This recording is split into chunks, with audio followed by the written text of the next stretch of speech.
Hello student, देखो बच्चों, ये क्वेश्चन बहुत जनरल है और ये बेसिक नॉलेज से रिलेटेड है कि जब हम इक्विलिब्रियम कांस्टेंट लिखते हैं तो जो प्योर सॉलिड होता है और प्योर लिक्विड होता है उसकी कॉन्सेंट्रेशन को हम इग्नोर क्यों करते हैं। देखो बच्चों, इन जनरल अगर हमारे पास इस तरह की रिएक्शन है तो जो इक्विलिब्रियम कांस्टेंट होता है वो इस तरह से हम लिखते हैं, प्रोडक्ट की कॉन्सेंट्रेशन और उसकी पावर उसका स्टोइकोमेट्रिक कोफिशिएंट C, ये आपको पता होगा।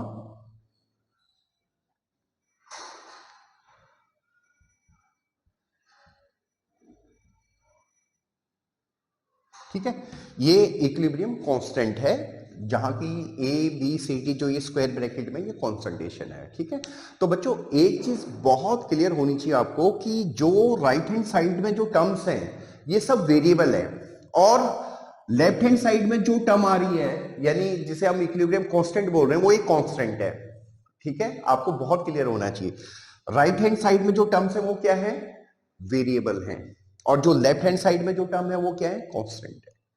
ठीक है, क्लियर है। तो अगर कोई चीज इनमें से कांस्टेंट होगी तो उसको हम इधर की साइड लाएंगे।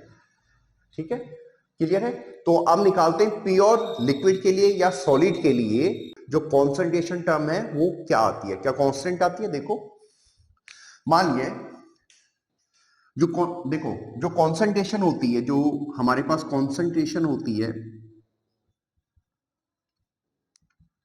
ठीक है, किसी भी रिएक्टेंट या प्रोडक्ट की, वो क्या होती है, देखो मोल्स, यानी कितने मोल्स हैं अपॉन वॉल्यूम। ठीक है, moles upon volume, volume in litre. ठीक है, ये कॉन्सेंट्रेशन टर्म होती है हमारे पास। तो मोल्स हमारे पास कैसे निकलते हैं बच्चों, जितना मास होता है, मान के मास m है, इसको हम मोलर मास से डिवाइड करते हैं, कैपिटल M है मोलर मास। ठीक है, और ये वॉल्यूम को V लिखा हमने।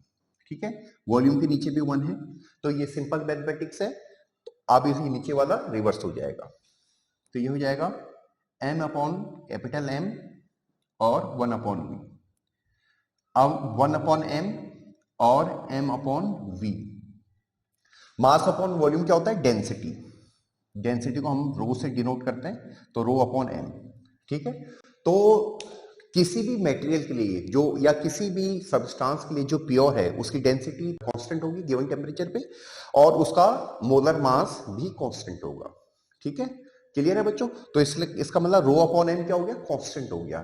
तो इसका मतलब प्योर सॉलिड या लिक्विड के लिए उसकी कॉन्सेंट्रेशन क्या होगी, कांस्टेंट होगी, और किसके बराबर होगी, रो अपॉन m के बराबर होगी। ठीक है, क्लियर है।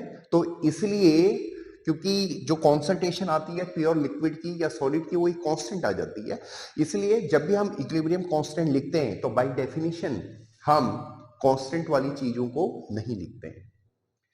ठीक है, क्लियर है। होप सो आपको क्लियर हुआ होगा। अगर कोई प्रॉब्लम हो तो आप कमेंट कर सकते हैं।